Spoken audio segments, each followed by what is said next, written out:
I just spent the last week fooling around with different colors, different plaids and stripes and prints.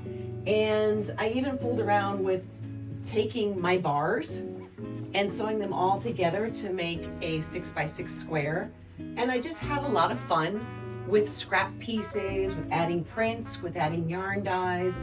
And the other thing that's really different about this grouping is I didn't do the traditional envelope style finish.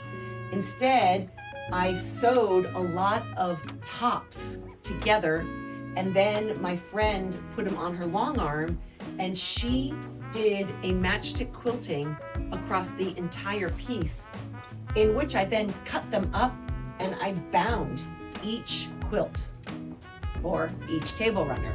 Now the backing varies. I did use the wide slate on some of the backings. I've made about 20 of these because I'm doing a pop-up.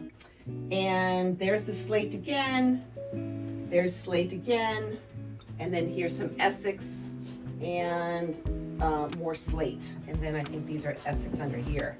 No, slate and slate. So the fun thing about using the big 108 wide is you get a variety of backgrounds depending how that slate is falling on the back of your quilt. Piece together all of these, I went horizontal because the long arm machine goes left and right and left and right and all the way down.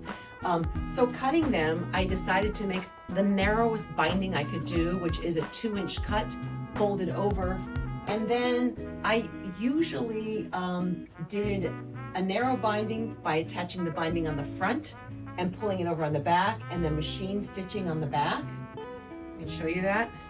Well, this is where I attach it on the back and pull it over to the front, for those of you who are following along.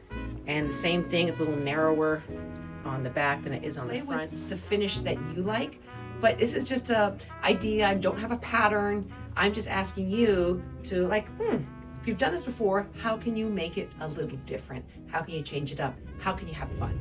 So I think the way the ombres work with this is you have a very basic print and a very basic plaid, but the ombres are what bring the interest to the table runner. So grab a few half yards of favorite colors and start cutting them up, and just maybe putting your effort into piecing the center. And this is one long strip on each side.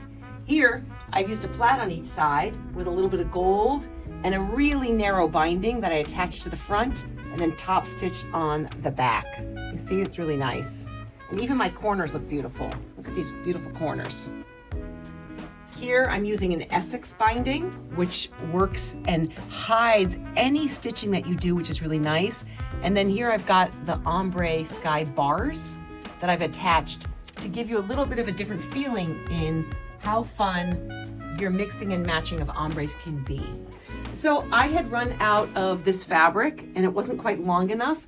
So I just added these 2 little bars so then I could then add this piece. So it became a design influence, and it's fun. Here, look at this. I changed the binding color. I went from the snakeskin over to the Essex. I changed the binding color. I kept the pops of warm color only in the center. They have a fall feeling. They can be used for Christmas as well, especially the neutrals with a little bit of gold in here, depending on your Christmas theme. But they're really great for year round.